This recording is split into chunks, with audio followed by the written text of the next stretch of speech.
This story is extremely hard for me to cover because I can't fathom who would do this to their own family member. Rest in peace to 39-year-old Lindsay Candy. Rest in peace to 18-year-old Dylan Candy.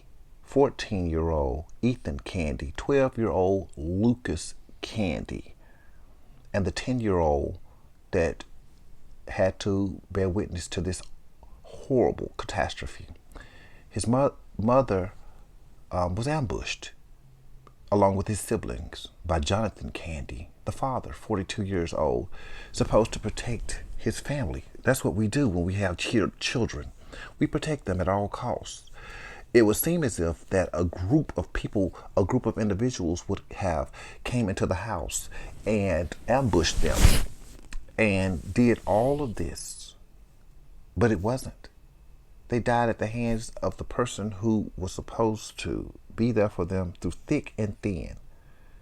This lady died at the hands of someone who's supposed to be there for her through sickness and health. To death do you part. She married this man. She had no clue, in hindsight, that this man would take out and wipe out almost her whole entire family. You know what I'm saying? She probably didn't have a clue that this man was going through all of these mental struggles and things of that nature. Earlier that night, he was at a Pelicans party with I guess the Pelicans play football or whatever. At a party or whatever. I don't know if they won or lost, but he was at one of those games and stuff like that. And he came home and allegedly an argument ensued between himself and his wife. And after that, I guess he found a gun or grabbed a gun and wiped her out. Went to kill the rest of the children, that which probably didn't have anything to do with the argument. I don't know if life had gotten to him. I don't know. He had a part-time job. I don't know if life and life circumstances has kicked his ass all over Oklahoma. But it's sad. The kids at Mustang Public School is grieving for their classmates. They was like, our classmates, which was two of the kids. One had graduated already. The 18-year-old had graduated already, Dylan. But the other two had close friends and classmates that are devastated. And they have, of course, at the schools, they have counseling and counseling sessions for the children and things of that nature, because this is going to be a long, hard, traumatic thing that they have to, adjust to in life. Life and life circumstances comes with many adjustments. But we don't know the motive. But Jonathan Candy, he took himself up out of here. I think he should have did that first. He went backwards. Because I feel like if something's going on with you, you don't have to destroy everybody around you. You can do the honors to get rid of yourself. You don't have to do that. That's something that you don't have to do. Anybody out here contemplating on, their life is that down in despair and disparaging. Anybody. I'm talking to you. Yeah, you.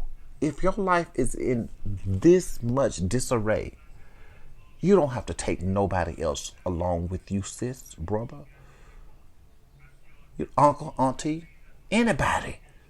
You don't have to take nobody else with you. You can walk that plank alone. Okay? I don't promote none of that stuff. The S word. I don't promote that, but something's got to be better than you taking somebody else along the journey with you, the emotional journey, the whatever that you're going through, the torment, the anguish, the mental anguish, the whatever you're going through, and you could feel like you can't take this world anymore. You ain't got to take nobody along that journey with you, sis, brother, uncle, cousin, niece, nephew, pastor, pulpit guest. But anyway, I hate to even report on these stories like this.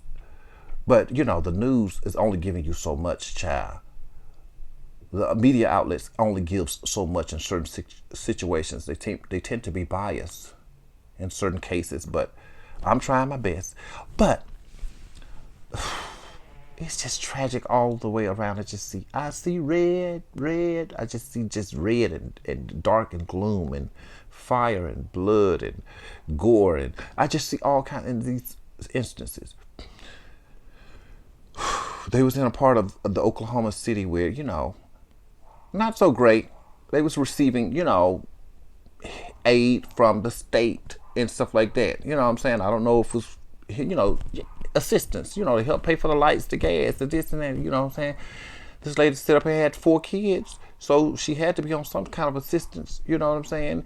If they couldn't get it right, and the husband had a part-time job, not a full-time job, so it was what it was. We can't blame that. I don't know if it was financial, reasons that may have caused him to do that.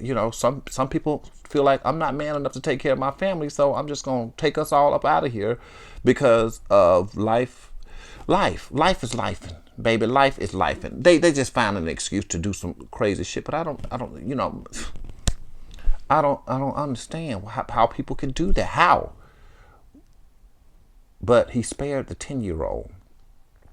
Now we don't know why he spared the 10-year-old. We don't know if the 10-year-old was his favorite, or he felt as if the 10-year-old could do something that he couldn't do, be a man, or grow up to be a better man than he was. I'm glad he spared somebody. I'm glad that it wasn't all a lost cause, but the 10-year-old is going to need help. So they have a GoFundMe for the 10-year-old. He's going to need all kind of help in therapy and all kind of love and all kind of care and all kind of, because he is navigating, old enough to understand what happened, what went on, what went down. Life changed in a flash. That kid, he's going to remember. It's going to be traumatic.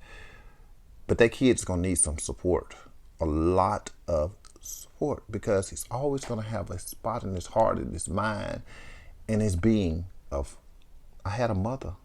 I had a father. I had brothers. I had siblings. Where did they go? What happened? Was it my fault? Did I do something wrong? Why am I spared? Why am I still here? Why he didn't do the same thing that he did to my mother, my sister, my brother, my cousin, to me? All this stuff is going to go through that child's head. I feel so bad for the whole family and the extended families and people who are involved. When y'all do things like this, y'all don't only affect yourself, but you affect the people around you. Y'all please do better and go get the help that y'all need. Talk to somebody. If y'all have anger issues, emotional issues, y'all can't deal with life, they have hotlines and stuff like that to talk to somebody. Talk to God. Go to God in prayer. If you don't want to talk to nobody else, God is always there listening. And God, it don't have to be a man or a woman, or God can be a figment of your imagination. You can make up a God. Talk to a higher power, something that's better, bigger, greater than you, that can lead you into making the right decisions and choices in your life, whereby it doesn't affect any and everybody else around you. Let's do better. Be responsible. Jonathan Candy, you didn't have that to do. You did not have that to do. I couldn't imagine having a child, bringing a child in this world, and waiting till my children get the tender ages of 18, 14, 10, 12, where they know right from wrong, and taking them up out of here, let alone one that don't know right from wrong. Y'all do better. Jaguar Evermore News, this video has went on too long. My heart goes out to the Oklahoma people down there who had to bear witness to this, and all the people who had to go inside of the house and see all of those bodies in there. DOA, due to the hands of their daddy. I see you looking. Jaguar Evermore News, y'all do better. Let me go.